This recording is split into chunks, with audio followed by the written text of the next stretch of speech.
కోటను మూసి మధ్యలా దరువేసి గొంతెత్తి పాటందుకున్నాం. పట్టబగలు ఊళ్ళే ఎవరు లేనప్పుడు పరదలు కట్టుకొని బాగోతులాడేది. ఓ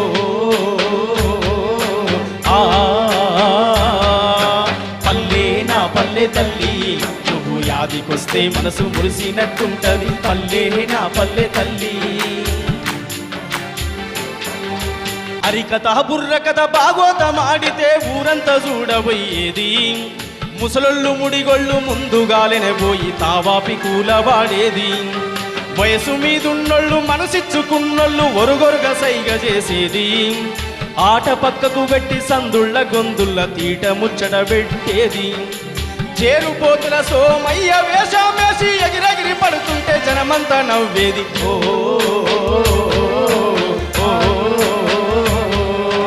పల్లె నా పల్లె తల్లి, నువ్వు యాదికొస్తే